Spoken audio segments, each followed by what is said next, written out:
ఒక్కసారి కొమ్మూరి గోల్డ్ కి కాల్ చేయండి. తాకట్లో ఉన్న మీ బంగారాన్ని విడిపించి మార్కెట్ ప్రైస్ కి వాళ్ళు కొనుక్కుని మిగతా డబ్బులు మీకు ఇచ్చేస్తారు. నమస్తే. ఈరోజు మనం తెలుగుదేశం పార్టీ జాతీయ నాయకులు, ఆ party fire brand Rishender Reddy గారితో ఉన్నాం. సార్తో మాట్లాడదాం. నమస్తే సార్. నమస్కారం అండి. సార్, భోగాపురం ఎయిర్పోర్ట్ ఆ ట్రయల్ రన్ అనేది విజయవంతమైంది. యాక్చువల్గా దానికి భూసేకరణ కావచ్చు, కేంద్రం నుంచి అనుమతులు తీసుకురావడం కావచ్చు, మొత్తం చేసినంత వైఎస్ జగన్మోహన్ రెడ్డి గారే 2019 నుంచి 24 మధ్య చకచకా పనులు చేయడం వల్ల ఇప్పుడు వాళ్ళు ఓపెన్ చేసుకోగలిగారు. క్రెడిట్ మొత్తం చంద్రబాబు తీసుకుంటున్నాడు. అది ఆయనకి అలవాటే, వెనతో పెట్టిన విద్య. ఇప్పటికైనా మారిందంటూ వైసీపీలో సోషల్ మీడియాలో వాళ్ళ పత్రిక సాక్షిలో కావచ్చు, సాక్షి ఛానల్లో కావచ్చు, ఇదే రకమైనటువంటి ఊకదంపుడు ఉపన్యాసాలు జరుగుతున్నాయి. అసలు వాస్తవ పరిస్థితి ఏంటి? ఆ ఎయిర్పోర్ట్ గురించి మీరు ఏం చెప్తారు? జగన్మోహన్ రెడ్డికి మధ్యస్థితితో తప్పి మనం మాట్లాడుతూ ఉన్నాడే అనుకోవాలి. 2019లో ఏ గవర్నమెంట్ ఉందండి? ప్రజాప్రభుత్వం ఉంది. ప్రజాప్రభుత్వంలో ఉన్నప్పుడు జగన్మోహన్ రెడ్డి అప్పుడు ప్రతిపక్ష పార్టీలో ఉన్నప్పుడు జగన్మోహన్ రెడ్డికి కేంద్రానికి ఏం సంబంధం ఉండదు? ముందుగా క్వశ్చన్ దానికి సమాధానం చెప్పగలగాలి.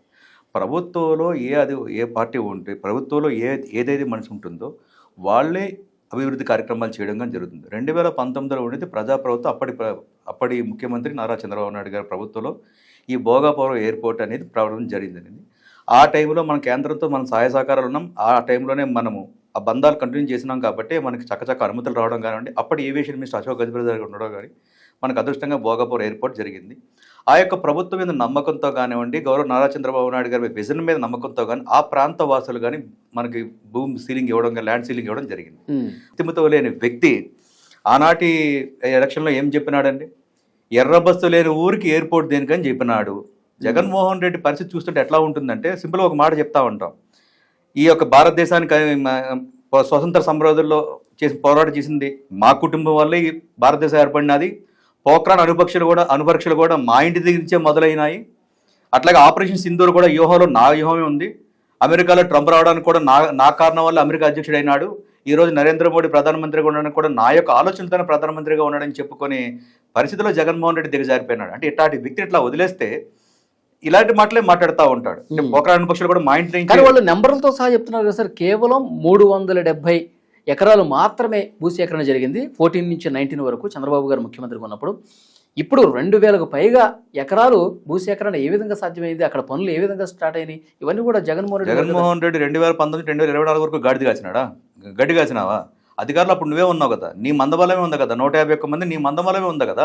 మరి ఆ రోజు కనీసం భోగాపురం ఎయిర్పోర్ట్ ఎందుకు పరిగెట్టలేకపోయింది? ఈ రోజు ప్రజాప్రభుత్వం, కూట ప్రభుత్వం వచ్చిన తర్వాత 18 నెలల్లోనే ఈ రోజు కంప్లీట్లీ ఎయిర్పోర్ట్ చేసి ఈ రోజు ఒక కమర్షియల్ ఫ్లైట్ ఈ రోజు రన్వే సక్సెస్ఫుల్గా చేసినామంటే అది విజన్ గల నాయకుడి మీద ఉండే నమ్మకం. ఆ రోజే చెప్పినాం.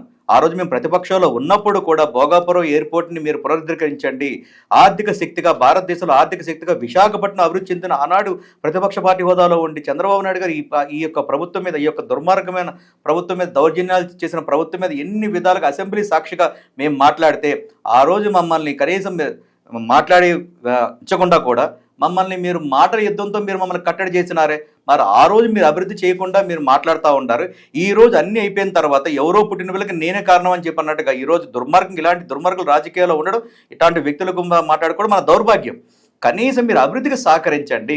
ఎవరి ద్వారా జరిగింది? ఈరోజు భోగాపురం ఎయిర్పోర్ట్ వల్ల ఈరోజు ఉత్తరాంధ్ర కానివ్వండి, విశాఖపట్నం కానీ దేశంలోనే ఒక ఆర్థిక శక్తిగా ఈరోజు ఆంధ్రప్రదేశ్ ఎదుగుతూ ఉండే, దాన్ని ఎదుగుతుండా పోయేసి ఈరోజు అన్ని పనులు అయిపోయిన తర్వాత ఇదే వ్యక్తి ఆనాడు భోగాపురం ఎయిర్పోర్ట్కి వ్యతిరేకించి రైతులు రెచ్చగొట్టినావు. కనీసం దానికోసం అంటే రైతుల్ని సహకరించకుండా, ప్రభుత్వానికి సహకరించకుండా నీ యొక్క రాజకీయ కులెక్తులతో ఆనాడు చేసినావు. కానీ నీ యొక్క మాట కోసం ఆ రోజు ఎవరు నేను నిలబడలేదే. ఆనాడు విజనగల నాయకుడు ఉన్నాడు కాబట్టి ఈరోజు భోగాపురం ఎయిర్పోర్ట్ ఇన్ని వేల ఎకరాలతో జరుగుతూ ఉంది. పారిశ్రామికంగా కానివ్వండి, ఇతరత్రా కానివ్వండి. ఈరోజు భోగాపురం ఎయిర్పోర్ట్ రావడం వల్ల కొన్ని వందల మందికి ఉపాధి అవకాశాలు వస్తూ ఉంటాయి. ఈ ఉపాధి అవకాశాలు వస్తాయనే ఉద్దేశంతోనే జగన్మోహన్ రెడ్డికి నిద్ర పట్టట్లేదు.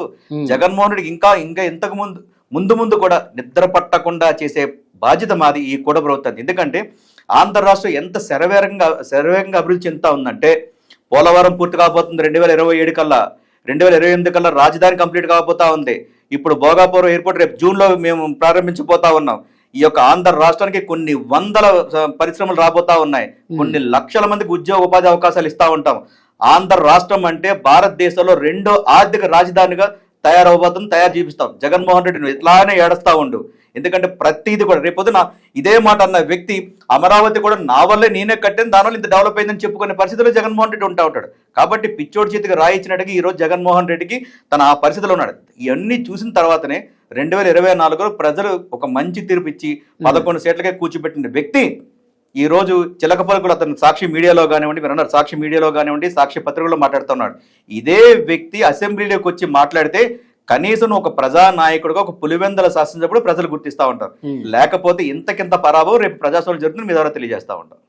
చూద్దాం సార్, నెక్స్ట్ ఆయన అసెంబ్లీకి నిజంగా వస్తాడా, వచ్చి దీని గురించి మాట్లాడతాడా చూద్దాం. తర్వాత రావాలని ప్రజలు కోరుకుంటా ఉంటారు, రావాలని మేము కోరుకుంటాం, రావాలని మీరు కోరుకుంటా ఉంటారు.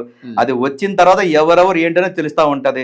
జగన్మోహన్ రెడ్డి మేము మీడియా ద్వారా వస్తున్నాం, రా బా అసెంబ్లీ తలుపులు తెరిచే ఉంటాయే, వస్తే మాట్లాడుకుందాం. ప్రతిదీ నువ్వేం చేసినావు, ఈ రాష్ట్రానికి నువ్వేం చేసినావు, నువ్వు ఎంత వరకు అంటే దేశంలో ఒక ఆంధ్ర రాష్ట్రాన్ని ఎంత బాగా నిలబెట్టినావు అనేది రేపు అసెంబ్లీ సాక్షిగా మాట్లాడదాం. మీ ద్వారా మీ మీడియా ద్వారా నేను జగన్మోహన్ ఆహ్వానిస్తా ఉంటాం.